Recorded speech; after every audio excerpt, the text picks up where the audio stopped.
Oh, good. There we go. There's the lady. Okay. So welcome everyone to our third book talk, Digital Humanities Book Talk of the semester. We're so honored today to have Mike Chasar here to speak about his really, here's the analog, wonderful new book, Poetry Unbound. Poems and new media from the Magic Lantern to Instagram. I'm going to turn it over to my fabulous colleague, Laz Falconer, to do a little intro, because we are co-hosting this together, the Digital Humanities Initiative and the English Department, because this is a book talk that really bridges studies in poetry and studies in new media. Laz? I want to make sure I'm not muted. You're not muted. Thank you so much. Welcome, Dr. Mike Chasar. Thank you for coming and speaking with us today. And thanks to those of you who are able to join us for today's discussion.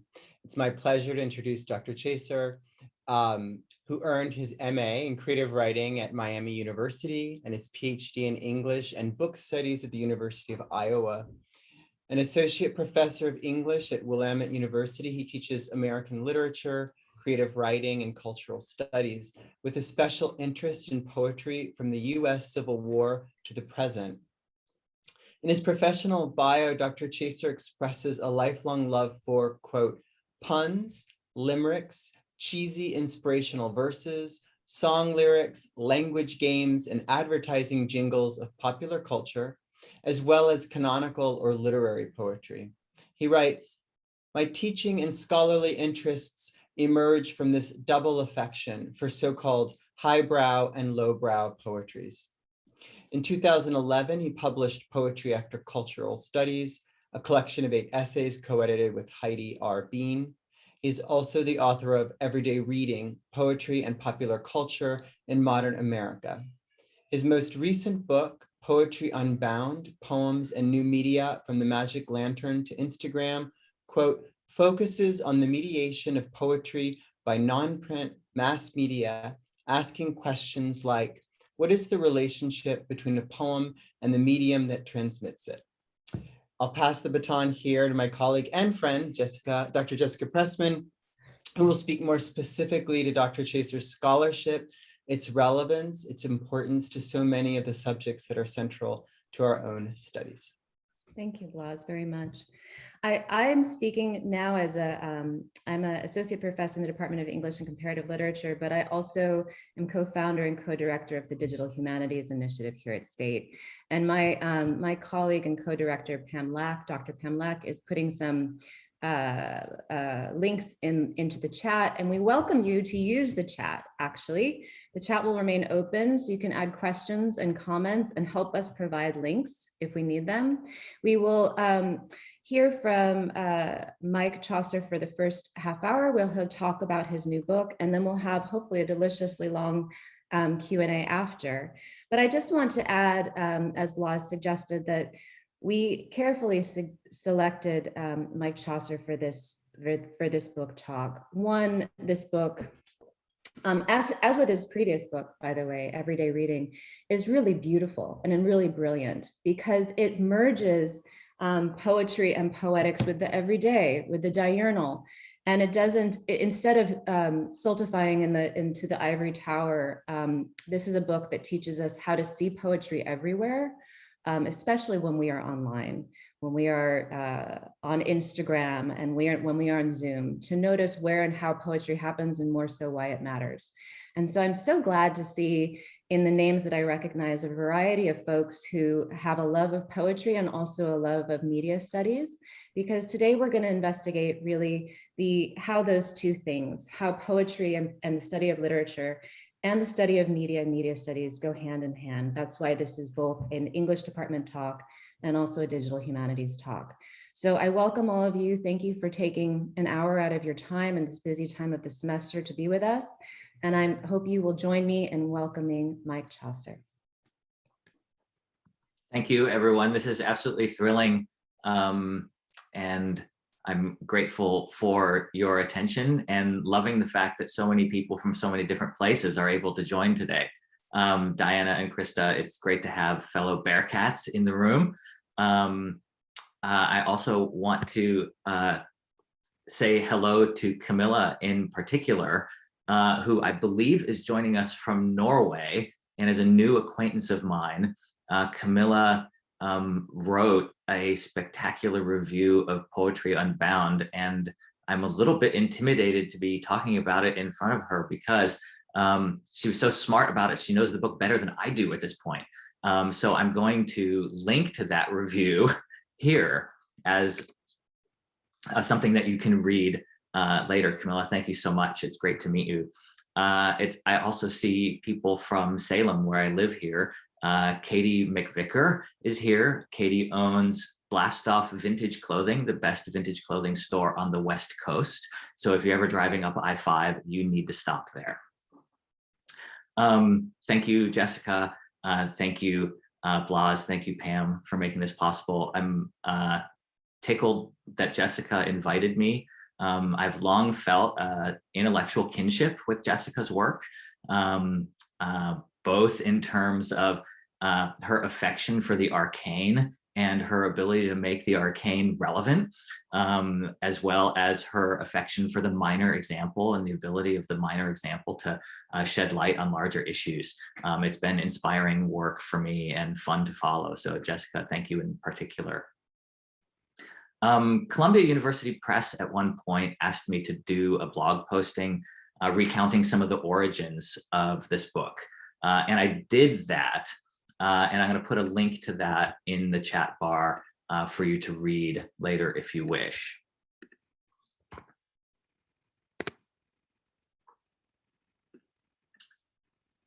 Aha, Caitlin is asking in the chat bar, what is this vintage shop we must go to?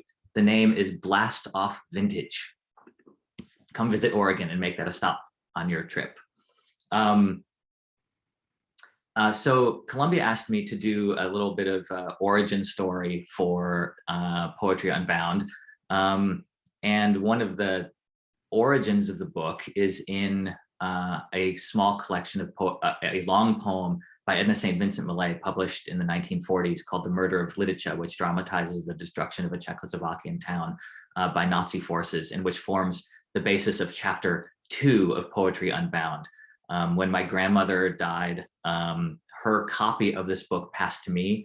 I do not come from a family of readers or poetry readers, and yet she had kept this book for 50 years and had inserted newspaper clippings in between the pages. I probably inherited that around 1990. And so one of the sources of this book goes back at least to 1990, when I inherited this book and started to wonder about how in the world my grandmother had owned and kept for 50 years a poem from the 1940s in a family that didn't particularly read poetry. So you can find that in online, that sort of backstory, as well as in chapter 2. But today I kind of wanted to trace the history of Poetry Unbound in another way, in part because Jessica said that there might be graduate students here. And I thought that the backstory to the book might hopefully prove instructive or helpful or illuminating in terms of how long a book can take to come into shape and the various ways in which it takes form. And I'll start in around the year 2001, 20 years ago. I began applying to PhD programs in English. I was around 30 years old. I had spent most of my 20s out of school or around the edges of school. I completed a 2-year degree in creative writing, but had otherwise worked in the secondary market mortgage lending industry. I had done some part-time teaching and advising.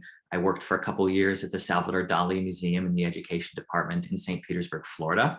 And regardless of what I did, I was thinking about poetry all the time. I was writing poetry, I was reading poetry, and I was at some point engaged deeply in reviewing poetry. It's a special treat for me to see Sandra in the room, or to have seen Sandra earlier, because one of the first books I ever reviewed was a book by Sandra. And I reviewed for literary journals, but also newspapers. I published something like 30 or 40 reviews in newspapers of poetry books, and I did that for free. And I did it because I was interested in the question of how do you bring poetry to the public? Operating under the assumption at that point that the public was not, in fact, interested in poetry. And so for 5 or 6 years, as I wrote these reviews, I was like, I am advocating in some way for bringing poetry to the public via these reviews in particular. In so doing, I was interested in the aesthetic questions that get raised when you talk to non-poetry readers about poetry. What makes it good? What makes it interesting? Why does one read poetry? So these aesthetic questions, or these questions about poetry's place in the larger culture and different aesthetic systems informing the creation and distribution of poetry drove me back to graduate school. In researching what graduate schools I wanted to go to, I had been at the same time making a list in all the movies that I had watched of all the occurrences of poetry in movies. And I had this long list on a piece of paper, and I was convinced then, as a movie watcher, not a TV watcher, because I could get movies for free from the public library at the time, I was convinced that there was something to be written about the fact that poetry, supposedly a marginal art form, was appearing so frequently in movies. These two assumptions about poetry, the fact that people supposedly don't pay attention to it, and yet it was appearing in Hollywood movies, just didn't work, just didn't reconcile for me. And so I wanted to go to graduate school and sort that out. I called many graduate schools asking what department I belonged in order to do a project that was interested in poetry in the movies. I called English departments who said, talk to communications departments. We don't do that. I talked to communications departments who said, go to composition and rhetoric. We don't do that. I talked to people in comp rhet departments who said, go to English departments. We don't deal in poetry. And so I ended up applying for PhDs in English, and the University of Iowa was about the only place that took a chance on my quite possibly ill-formed, crazy ideas as far as what I wanted to study. And when I went to Iowa, the very first essay that I wrote for a seminar was on the prologue to the movie The Bride of Frankenstein, which has Percy Shelley and Mary Shelley and Lord Byron appear on screen. And this was for a class on like literature of the Romantic period. I somehow convinced my professor that this was a viable topic. But it was my first sort of concerted attempt to write about what happens when poetry is staged in film, and a very noteworthy film at that. My second essay for graduate school for a Walt Whitman seminar focused on the role of hats in Walt Whitman's poetry. I come from a family of collectors, and so my affection for material culture led me to say, hey, let's go research 19th century hats. There's something there that is interesting. And my third essay, as far as I remember, I had recently discovered the old Burma Shave advertising campaign. A shaving cream company advertised from the 1920s to the 1960s their shaving cream by setting up billboards along the roadside with each line of a poem on separate billboards. So you would literally drive through a rhyming poem, the lines of which were set up 100 to 200 to 300 feet apart. And I was intrigued by the fact that millions of people were reading poems as they drove down the highway.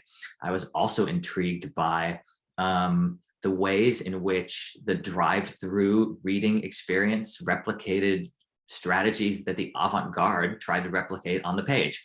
And so for me, the weird overlap between the commercial and the popular and the avant-garde and the material format of the poem itself drove me into a dissertation, literally and figuratively drove me into a dissertation that was focusing on poetry in popular culture more broadly.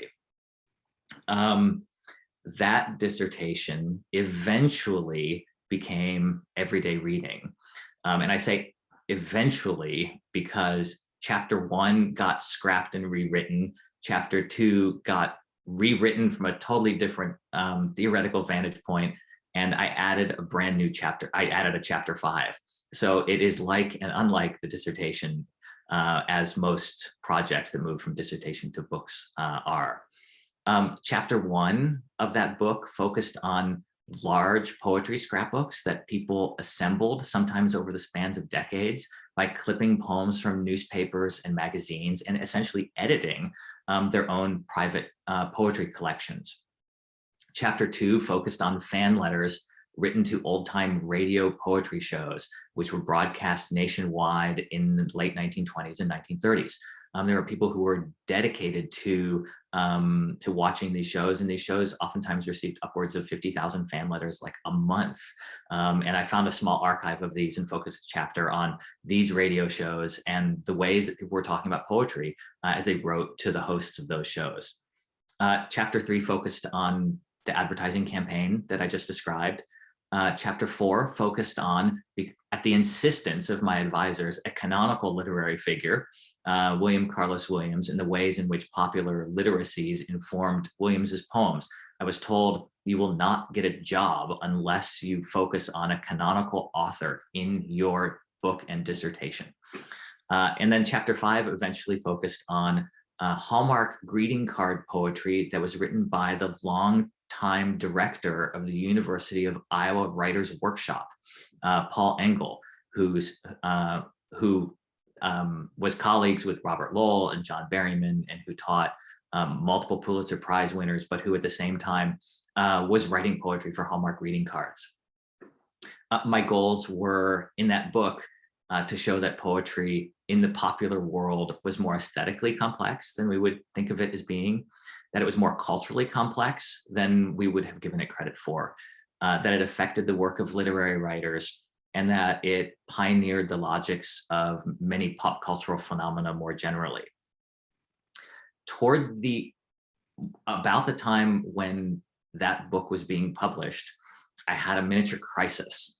The title was Everyday Reading, Poetry and Popular Culture in Modern America. And I realized that in using the term popular culture, I had cast a net that was way too big for the subject matter of the book. Everything in the book focused on something that was print related. Unconventional print forms and unconventional objects for the literary critic to study, but nevertheless, every single chapter was anchored in print. Even the chapter on radio shows was anchored in fan letters, things that were written or printed in the books that these radio shows published. I didn't really analyze or examine much of the broadcasts at all. And so my first critique of my own book immediately was, Chasar, you say you write about poetry and popular culture, but where is the rest of popular culture? Where are the movies? Where is TV? Where is the radio? Where is the internet? And where are all the other forms of popular culture that you could have been gesturing to? And so all the way along. And so my goal in Poetry Unbound was to follow this self-critique into non-print media formats and the ways in which those formats dovetailed with or incorporated poetry or responded to poetry in any number of ways. I had been all along keeping a blog called Poetry and Popular Culture, where I'd been putting clips from movies and from TV shows, as well as spotlighting unusual objects from material culture that had poems on them or related to them. And I turned to that blog and its archive and the writings there as a way to think about the way Poetry Unbound, what became Poetry Unbound, might be structured. So Poetry Unbound eventually became, and I'll describe the book a little bit for those of you who haven't read it, became a miniature tour through new media forms, primarily in the 20th century, but reaching back into the 19th century and looking ahead to the 21st century in what we might call the long 20th century. It starts with a chapter that examines magic lantern slides, glass slides used in an early form of slide projector that up to the late 19th century had only projected images. But in response to the development of film, the Magic Lantern needed to kind of rebrand itself or come up with new applications, and so reinvented itself in part as a reading machine. And among the first texts that it projected were poems and song lyrics, oftentimes religious hymns. And I was interested in that chapter in examining the larger question: how does a medium affect the text that it transmits?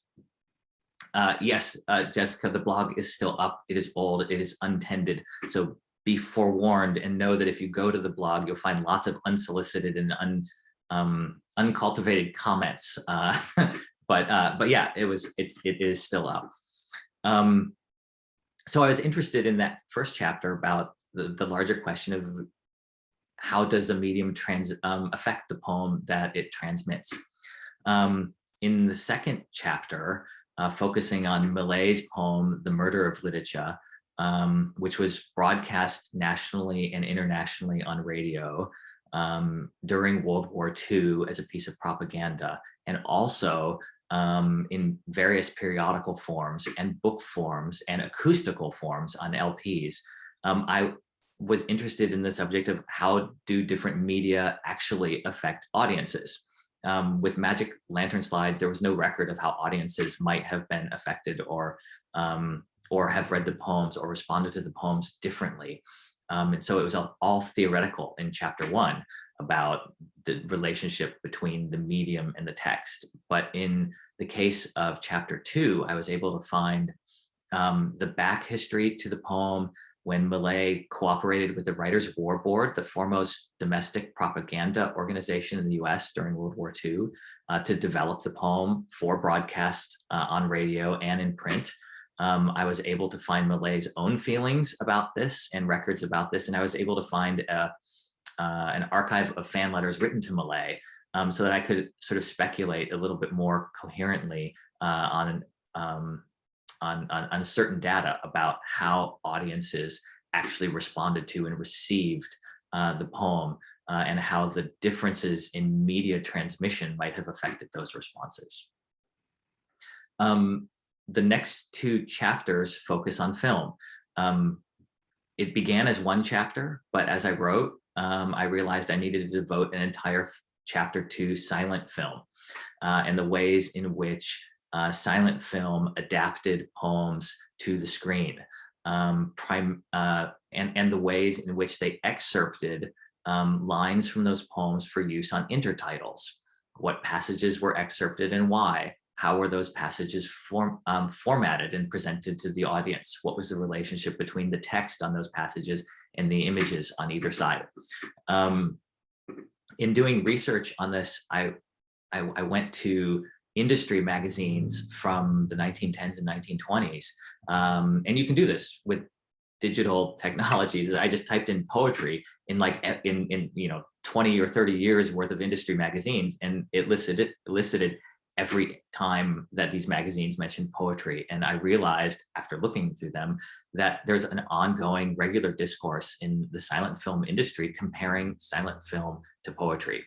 And so in addition to adapting hundreds of poems to the screen, the industry was also thinking about the ways in which early film was a form of poetry, or was inheriting the legacy of poetry, or was updating poetry, and was in some way in regular conversation with poetry as an idea, as well as specific individual poems in the films that were being produced.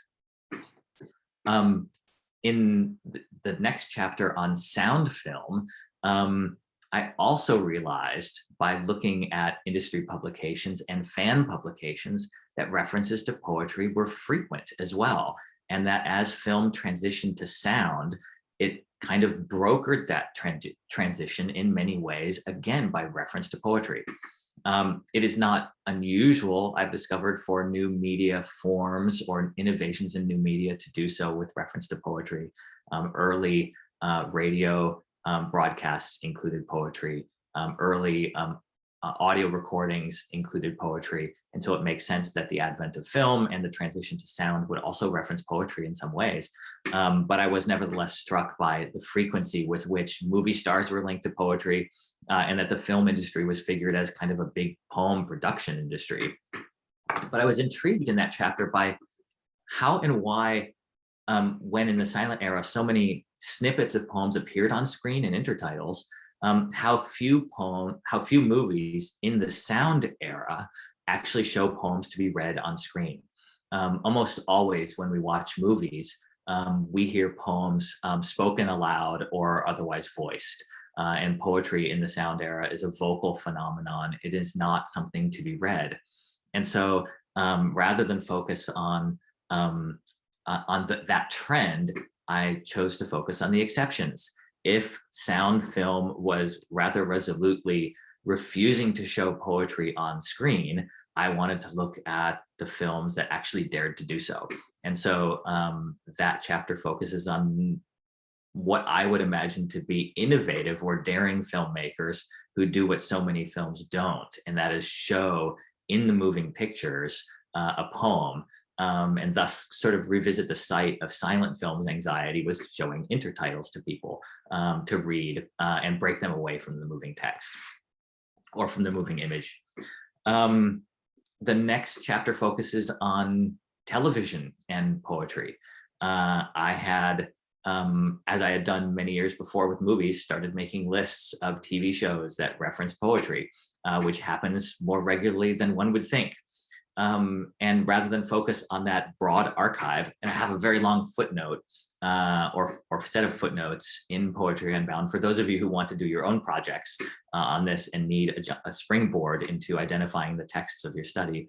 I focused not on the phenomenon writ large, but on a pattern that I saw being repeated in which from the 1950s up through now, TV shows have plots, especially sitcoms, have plots that revolve around a character who plagiarizes poetry, or a character who fakes being a poet, or someone who fakes having written a poem, so on and so forth. And so the subject of fraudulence, of counterfeiting, and of plagiarism is linked for like 50 years in the history of TV in repeated plot lines and episodes.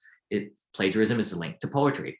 No one is plagiarizing a novel. No one is plagiarizing a screenplay. No one's plagiarizing a memoir. They're plagiarizing poems. And so I became intrigued with how and why television, in its emergence in the 1950s, when the United States was obsessed with the fact that, or obsessed with the idea that queer and communist peoples were masquerading as Americans, were obsessed with the idea of social plagiarism and were projecting that onto the poems in that era in order to legitimize itself as a new medium.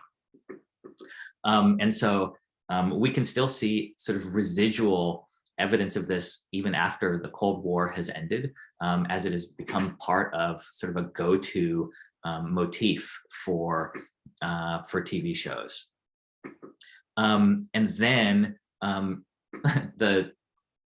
the subject of the last chapter did not originally start with the subject of Insta poetry as it has now. My publisher, and I knew this writing the book, would want a chapter on the digital in some way, but the digital is a huge topic, right? And sitting down to write about the digital as someone who grew up in the age of like LiveJournal and MySpace, you know that platforms change and the subject that you're writing about today might not be there tomorrow. And so I really hesitated to take on the subject of the digital in this book in terms of social media or the internet. And so I had originally written a final chapter that focused on karaoke and the mediation of song lyrics via karaoke, which are oftentimes delivered to audiences in digital formats. No one bought my argument that that was a legitimate way of ending a book and focusing on the digital mediation of poetry. And so in response, I took on the subject of Insta poetry, tying it both in its production and the response that it gets back to the types of responses and production ideas of poetry that Edna St. Vincent Millay used and encountered in the 1940s. And so I don't want to indicate that it is the same moment in time, but in the creation and distribution and response to Insta poetry, it's telling that the responses are so similar to the responses and motivations of the 1940s. And so that was my compromised position with my editor in some ways. And yes, Anna, I believe karaoke is essential. And the good part of it is that, well, here, I'll address this just a little bit. When I was writing poetry, everyday reading, I knew at the end of it that the book wasn't done. I had to take on non-print media in order to fully address the life of poetry in popular culture. At the end of Poetry Unbound, I'm haunted, not necessarily by the Magic Lantern slides that I haven't studied, or the radio shows I haven't studied, or the films that don't make it into the book, or the TV shows, but I'm haunted by the fact that song lyrics don't make it into the book. And the massive mediation and remediation of poetic texts via pop music barely shows up in the book. Karaoke is yet another manifestation of the ways in which poetic texts are mediated and remediated by visual and acoustical technologies, and that never makes its way into Poetry Unbound. And so while my editor insisted on the karaoke chapter being cut, I am hoping to work it into my next book, which is addressing the shortcoming of Poetry Unbound, just as Poetry Unbound addressed the shortcoming of everyday reading, and to argue for the ways in which pop music, by everyone ranging from, people who we will regularly acknowledge as poets, say Bob Dylan or Joni Mitchell or something like that, down to the most debased and I find most interesting poetic texts out there. And so both in the production of those song lyrics and in the vocalization of those and the mediation of those via video and the remediation of those via karaoke is next on my list of things to get to, in showing that people make poetry part of their everyday lives, that it is essential to American culture and American business and American socialization and American entertainment. Yeah, that's the goal of the next book, although it's a long way to go to get there. With each book, I've had to relearn the ways that I imagine what poetry does in the world or can do in the world. My dissertation advisor at one point said, Mike, if you're ever stumped by a poetic text, it's not the poetic text's problem, it's yours. Because you are asking the wrong questions or expecting it to be something that it's not. And so time and again, in putting together these two books and now approaching the poetry of song lyrics, especially pop music, I'm constantly having to rediscover the questions that I ask of the texts and come up with questions that are appropriate rather than blame the texts themselves for in some way being uninteresting to me. And so I'm in the process of developing ways of thinking about pop music based in everyday reading and Poetry Unbound that afford those poetic texts the respect that I think they deserve in our approaching them, rather than the dismissal with which many people treat popular texts, especially in the world of poetry criticism. While scads of writing has been expended on music lyrics since the 1960s, in the world of poetry criticism, you will not see, or very rarely see, an essay on pop music as poetry in American literary history or American literature or PMLA or something like that. And so my goal is to stage that reconciliation and make what is quite possibly the dominant poetic form of our time, something that poetry critics and poetry readers both feel like they can own.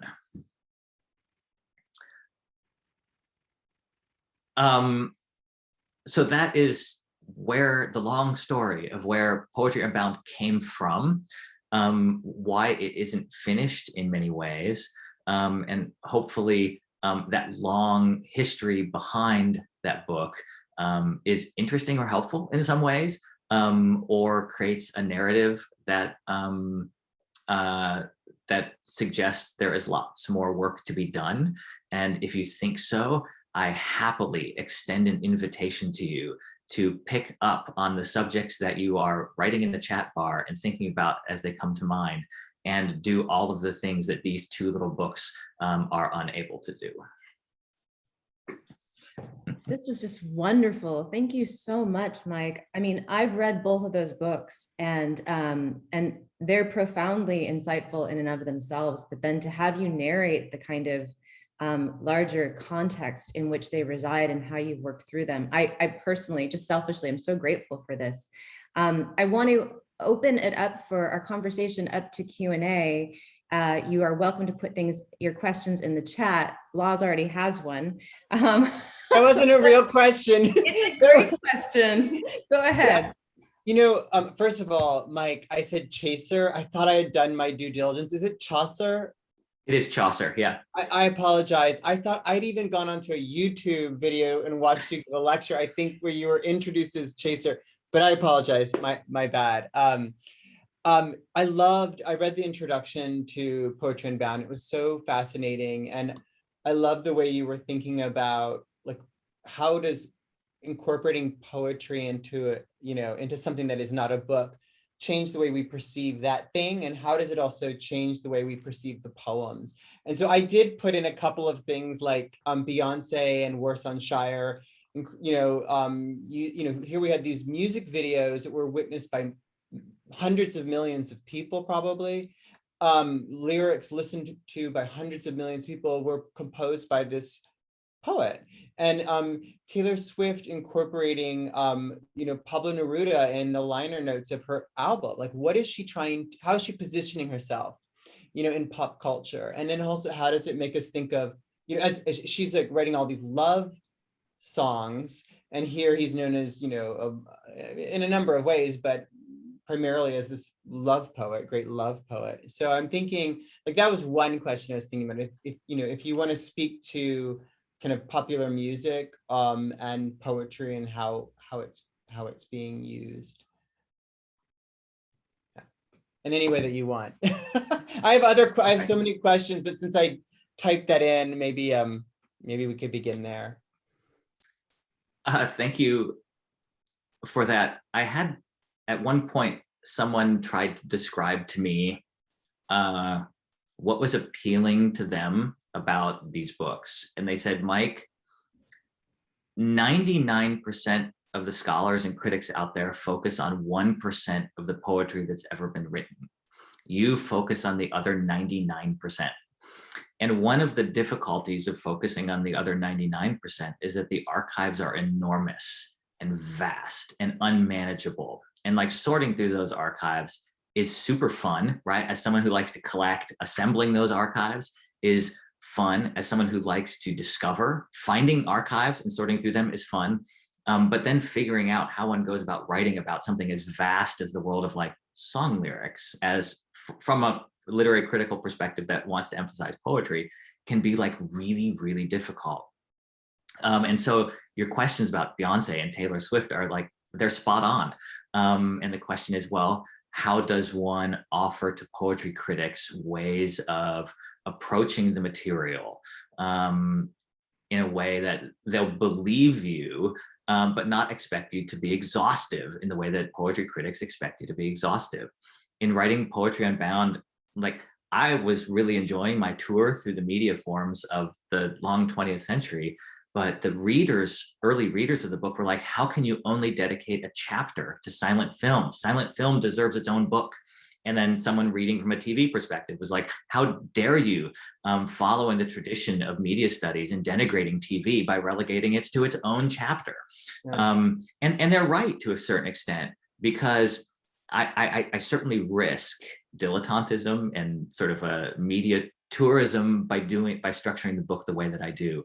And I learned that like people who study magic lantern slides are really, really into magic lantern slides. And in writing the silent film chapter, it was sent out, and the person who responded when it was sent out as an article was like, did you know that a version of this film exists in which the last intertitle is not the last intertitle? So the person knew not only the film, but different versions of the film that exist. And there's only one available to me on the internet, right, on YouTube. So like the question of how one handles an archive respectfully and honestly, so as to lure people in and say, hey, there's this really interesting material here that challenges our ideas of what poetry is and what poetry can do, is front and center in my mind. And so the same thing goes with song lyrics. Where does one begin that archive? How does one extend it? What artists does one include? What genres of music does one include? And so I'm going to avoid your question and saying, I hear you. Beyonce is central to the book that I'm working on, though perhaps not for the reasons that you're suggesting. And maybe Taylor Swift will find her way into the book, maybe not. But I do have 2 Taylor Swift t-shirts, and I was born on December 13th, which is the day that Taylor Swift was born. So we are birthday buddies. I respect them both. One will be in the book for sure. The other one may not be in the book, but gets an acknowledgement in Poetry Unbound at the end of the acknowledgements, where I acknowledge her for, along with several other people who share my birthday, as a sort of guiding spirit at some point in the creation of the book. Thank you. Thanks so much. We have a few good questions in the chat, but you're talking a lot about archive, and I have a question for you about archives, because I love that you are dealing with the 99% of poetry, the other poetry that doesn't usually get discussed in academic books.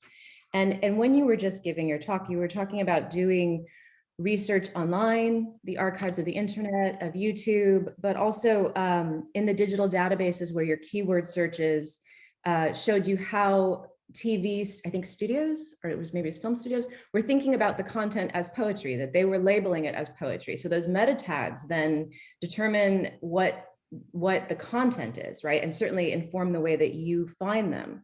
So this is like the digital humanities question, right? Which is like the archives, it's Derrida understood it before we understood it as digital databases. Like the archives determine what we can know in part because of our metadata, right? And our meta tags. And so I wonder, clearly you create your own archives as you construct, but how has it changed, perhaps even starting to work digitally or work on digital material? How are you becoming aware of the ways in which digital databases inform your process of scholarly work? Jessica, that's a great question. And I'm really glad that I'm not at a job interview right now, because I don't have an articulated question to that. Okay. I will say that to compensate for incomplete archives and the limits of archives, I've turned regularly to storytelling and the ways in which particular examples become characters and may represent or become metaphors or metonyms for a larger phenomenon, and yet stay particular to themselves. That type of storytelling has become a central way of compensating maybe for the limits of the archive that I have in creating characters out of examples, tracking the stories. I can focus on specifics in ways that may represent or gesture to larger trends and may allow me to speculate about larger trends, but don't save me from having to make any sort of claims like, this is the first time that ever something was written. It's never the first time. Never. Anytime you say this is the first time that something's happened, you know that it's not. You know you're wrong. Right. And so focusing on storytelling has made the writing interesting for me, but has also allowed me to say, okay, there are many, many other stories out there. They all don't proceed according to this way. But in this case, here is a history or a story with characters and desires and changes that we can track. And then, just as we would when reading a story or a poem, think about the broader implications of that.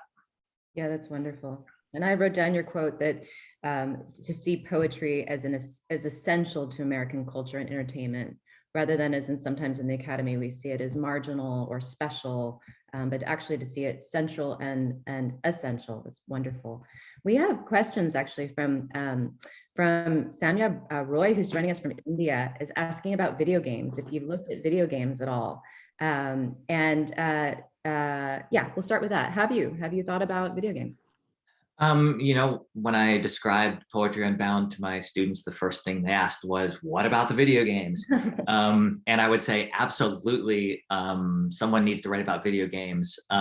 Please do. I know that poems structure video games, they appear in video games, and video games distribute poetry in massive ways. I have not gone there, but I think there's fascinating ways to do so.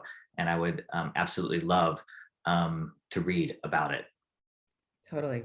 And we have another question from one of our grad students, Danielle, writing about the Insta poetry, asking you about how you deal with, I know because I've read the chapter, but how you deal with the lack of seriousness from Insta poetry, but also from a lot of the objects that you're looking at as poetry. How do you grapple with whether or not these things are taken seriously by other people, as you clearly take them seriously?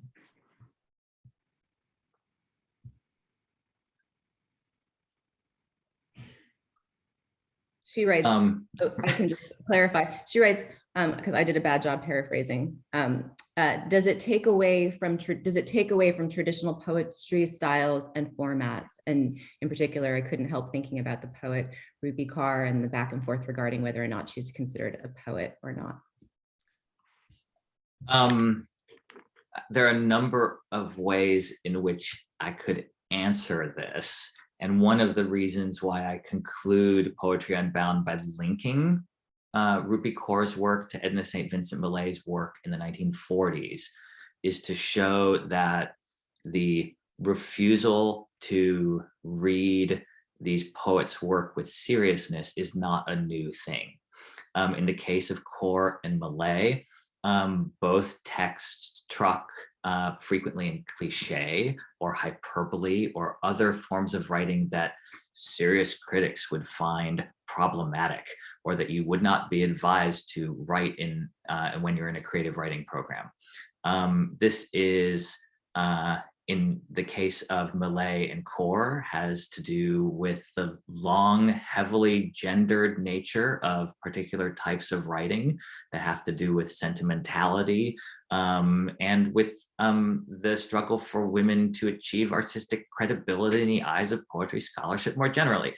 It's not a new thing.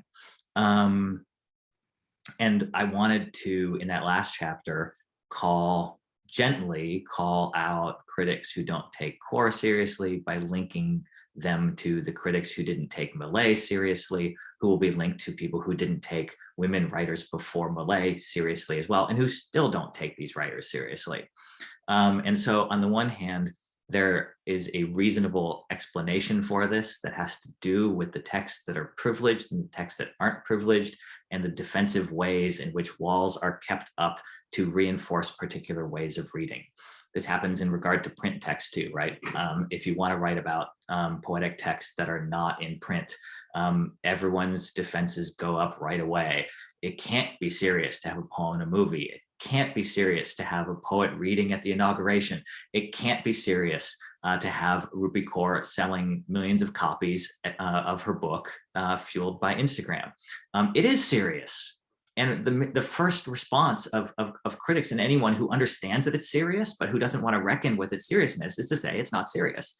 And so the first sign that you're onto something really good is when someone says it's not serious. So I would say run toward it and make that a linchpin of what you do, and use it as fuel. Because if you think it's serious and everyone else tells you it's not, they're probably wrong and you're probably right. Love it. I'm going to actually, Sandra, are you here? Can you unmute? Because I think you dropped off when your internet dropped you when Mike was saying that he was, back in the day, he was reviewing books of poetry, and yours was one of the first that he reviewed. So if you can unmute, I'll let you ask your question. my dear colleague? I don't know if she can. And if not, I will ask it for you and you can jump in when you can. Sandra Alcocer says, thank you for your delightful research. Any chance you'll go back to the roots of the poetry and popular song lyrics? Sorry to suggest that after you clearly articulated your chosen research, limits of research, and thank you for bringing Malay to the fore.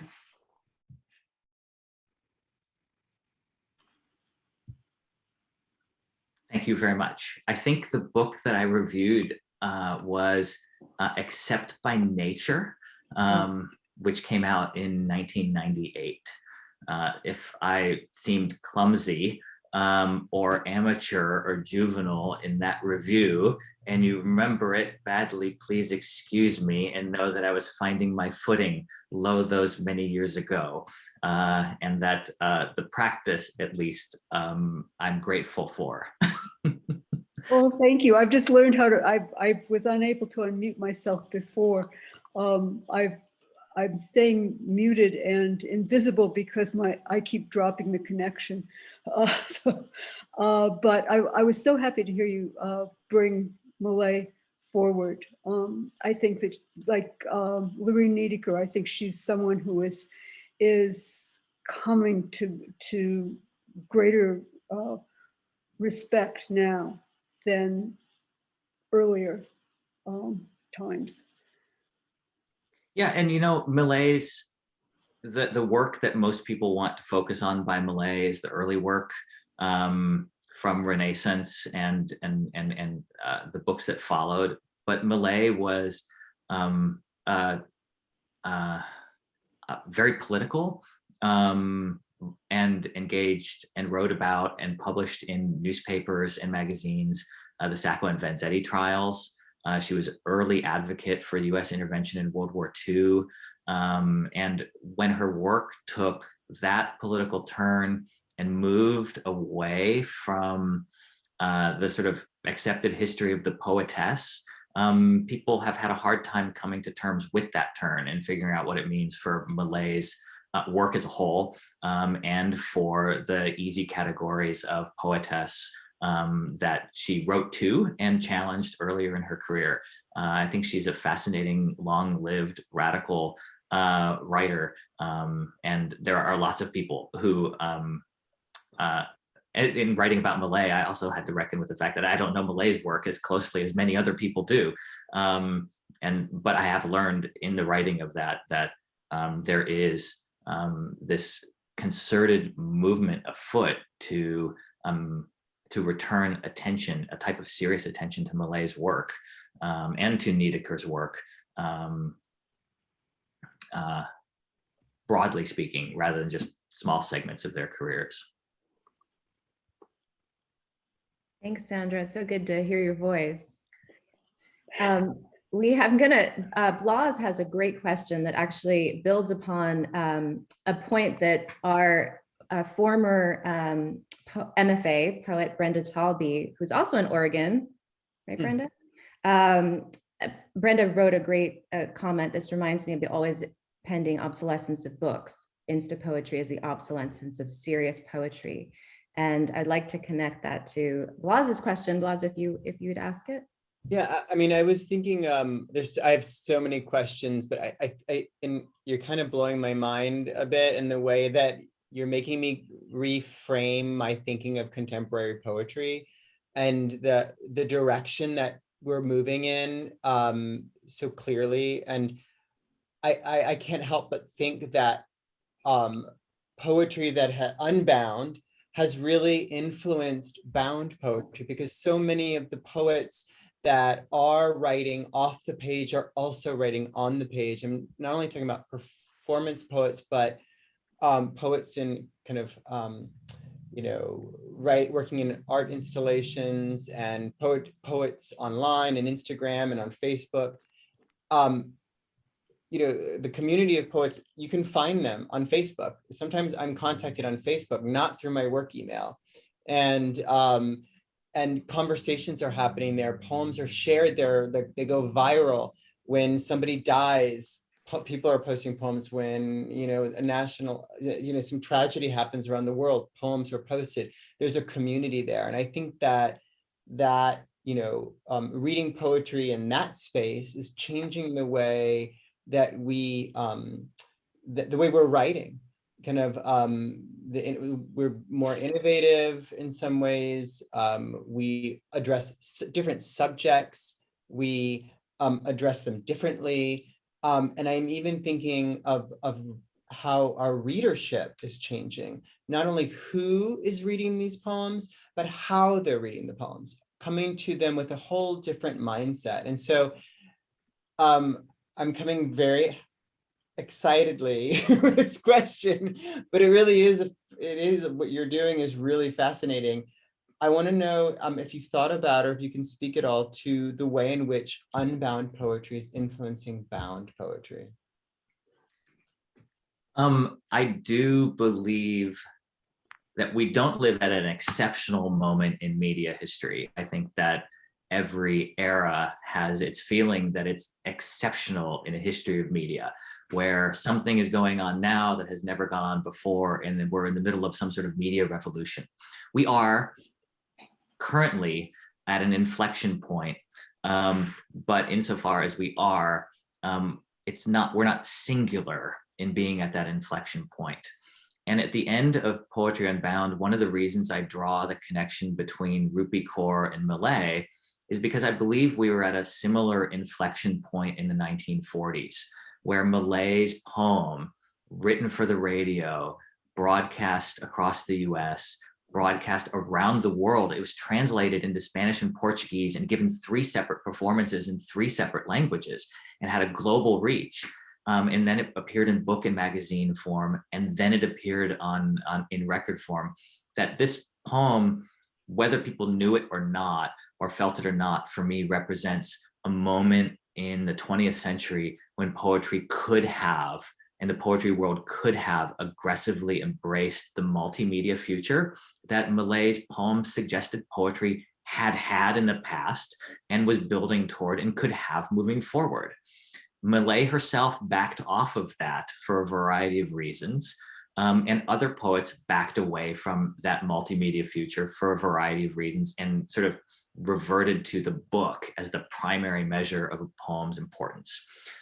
I think we're at a similar moment where poems are being distributed in all sorts of media forms, and a landscape is opening up before poets that was similar to the one that people saw at mid-century that people backed away from. And that's affecting bound poetry and the writing of bound poetry and vice versa. Whether people turn away from the implications and possibilities of the present moment or not is yet to be determined. But yeah, I do agree that unbound poetry is shaping bound poetry, and bound poetry is shaping unbound poetry, unsettling what we think the native habitat for a poem should be. And we have lots of questions about how is it going to be moving forward? What do we do with Insta poetry? How do we preserve stuff that is online? What do poetry movies do? We see them emerging more and more on YouTube. How do poets navigate having to distribute their work in multiple formats? I think of like one of the possibilities being Patricia Smith's poem Skinhead, which exists on the page. Videos exist of her performing it out loud. It was performed on HBO's Deaf Poetry, and every manifestation of that poem changes depending on the medium in which it is transmitted. Poets are aware of this. They're aware of the challenges of this. Poets at the mid-century didn't want to replicate what they saw as Millay's failure, and so refused to go forward in many ways, or refused to change rather than say go forward, refused to change. I think now one of the cautionary tales in dismissing Rupi Kaur is in fact the threat of replicating that and saying, because Rupi Kaur isn't doing what we think poetry should be doing, we should just avoid, say the poets, Instagram in general. And if they do that, if they ignore what there is about Kaur's work that is intriguing and appealing, they will miss the possibilities that this inflection moment offers to poets. So yeah, I do agree definitely that bound poetry is shaping unbound poetry. Jessica, you can probably speak to this more than I can, and that unbound poetry is affecting bound poetry. Where we go from here and where poets go from here at this inflection point is anyone's guess. I hope that it is not the way in which the poetry establishment or official verse culture went at mid-century, when they backed away from the possibilities of broadcasting poetry in new media forms and instead privileged over and over and over again the book and print as the sign of a poem's legitimacy and native habitat. If I may, just really quickly, I'm thinking specifically, and this is for future scholars, people here to kind of explore, but I'm thinking about the community mindset on social media where poets are meeting, and now the proliferation of documentary poetics as a way to engage readers in the book, the way it's a little bit easier to maybe engage on social media. So I think I see it as a much more positive, and we could easily go after poets as legitimate or not, but I'm really interested in the devices, the innovations that poets are using both on and off the page, and how poets who write on the page are learning from poets who are off the page. I see that as a really rich kind of experience for poetry in general. But thank you. Yeah, and you realize once you have Poet A publishing in, you know, whatever refined poetry magazine they're publishing in, and then going out and doing karaoke of Beyonce on Thursday night, you realize that they're participating in multiple types of poetry spheres at the same time. And there's no reason to keep those spheres separate because they're not separate in our own lives. And so why separate them artificially in our academic or publishing discourses? Yeah. Thank you. Yeah. Well, and the idea that we can bridge and not have to serve the artificial separations, and that we can appreciate the essential aspect of poetry in our world by taking seriously its multimedia formats and the ways in which it actually lives in material bodies is absolutely, I agree with you, Blas, a very positive way to end today's conversation. Dr. Mike Chasar, thank you so much for, as Blas said, a mind-blowing conversation. It was just lovely. And thanks to all of you for your great comments and questions. I'm sorry we didn't get to all of them, but it was wonderful. Sandra, good to see you. Thank you. Thank you so much. This was fabulous. If everyone would join me in thanking Mike for his time and expertise and generosity of spirit, I'd be grateful. Thank you. Thank you all. Right back at you. Thank you. The recording will be up on our DHT.